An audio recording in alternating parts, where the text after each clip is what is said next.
आज करूंगा, कल करूंगा, ऐसे करते करते कई दिन, महीने और साल निकलते जा रहे हैं। फिर भी आप हाथ पे हाथ धरे बैठे हो। कुछ करना तो चाह रहे हो मगर हो नहीं पा रहा है। क्यों दोस्त, तेरी कहानी भी कुछ ऐसी ही है ना। तेरे सपने तो बड़े बड़े हैं, तुझमें उन्हें पूरा करने की चाहत भी है, पूरा कर भी सकते हो, मगर मोबाइल, लड़की और सोशल मीडिया जैसे डिस्ट्रैक्शंस तुम्हारी आंखों पर धूल झोंक रहे हैं और तुम और तुम्हारे सपनों के बीच दीवार बन के खड़े हो रहे हैं। अगर तुम्हें इस दीवार को पार करके सपनों की उड़ान भरनी है तो इस वीडियो को बगैर एक सेकंड भी स्किप किए पूरा देखना, क्योंकि इस वीडियो में तुम्हें कुछ ऐसा पता चलने वाला है जिससे तुम्हारी कई महीनों से चलती आ रही समस्या मात्र 21 दिनों में ही समाप्त हो जाएगी और तुम सभी को पीछे छोड़कर अपना सपना पूरा करने की दौड़ में आगे निकल जाओगे।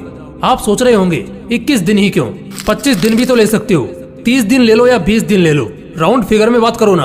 दोस्तों, ऐसा है कि 1950 के दशक में मैक्सवेल मॉल्ट्ज नाम का एक लेखक था जिसने अपनी किताब में 21 दिन की साइकोलॉजी एक्सप्लेन की थी। उस एक्सप्लेनेशन का सार था कि 21 दिन ही वो टाइम लाइन है जिस टाइम लाइन में तुम अपनी आदत बदल सकते हो और दुनिया भर के डिस्ट्रैक्शन में फंसे इंसान से खुद एक अट्रैक्टिव इंसान बन सकते हो। तो इसके लिए सबसे पहला टास्क है नंबर 5, डिस्ट्रैक्शंस को अलविदा कह दो। दोस्तों, 21 दिन का यह टाइम पीरियड आपके लिए सिर्फ एक टास्क ही नहीं है, ये एक जंग है जिसे जीतने के लिए आपको सबसे पहला काम ये करना है कि सभी डिस्ट्रैक्शंस को टाटा गुड बाय कह देना है। मोबाइल का यूज बिल्कुल कम करना है।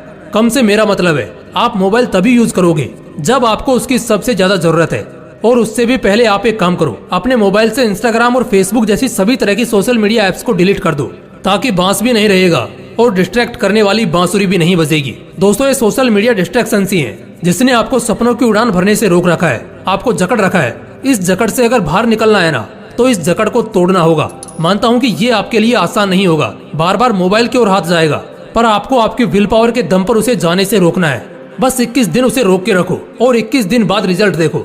Number 4, wake up early in the morning. आपको हंसी आ रही होगी कि सपना पूरा करने के लिए सुबह 4 बजे उठने की क्या जरूरत है ना। इसी हंसी के साथ आपको यही सवाल स्टीव जॉब्स से पूछना चाहिए, क्योंकि जब तक वो जिंदा रहे वो इसी टाइम पर उठते थे।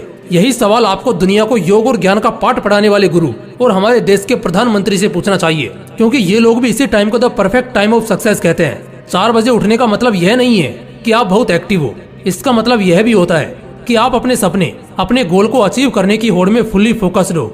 सर्दी के दिनों में जब चद्दर से निकलने का बिल्कुल भी मन नहीं करता, तब भी अपनी विल पावर की क्षमता को जानकर वही इंसान उस टाइम पर उठ सकता है जिसकी जिद ज्वालामुखी के समान हो। खुद से वादा करो कि 21 दिन के इस सफर में आप किसी भी हालत में हर दिन सुबह 4 बजे उठोगे। नंबर 3, फिटनेस पर ध्यान दो। आपको एक किस्सा बताता हूँ। एक इंसान था, उसका बचपन से एक सपना था कि एक दिन वो एक ऐसा मुकाम हासिल करेगा जहाँ उसे बैठे बैठे सब मिलेगा। वो फुल ऐसो आराम की जिंदगी जिएगा। वो अपने गोल को अचीव करने के प्रति फुल्ली डेडिकेटेड था। उसका डेडिकेशन लेवल इतना हाई था कि ना तो वो ठीक से सोता और ना ही ठीक से खाता था। उसने अपना सपना पूरा करने के लिए कोई भी कसर नहीं छोड़ी थी। वो सोचता था कि गोल अचीव करने के बाद तो यह सब करना ही है। अपने इसी डेडिकेशन, अपनी इसी खून पसीना एक कर देने वाली मेहनत के दम पर उसने वो मुकाम हासिल भी कर लिया।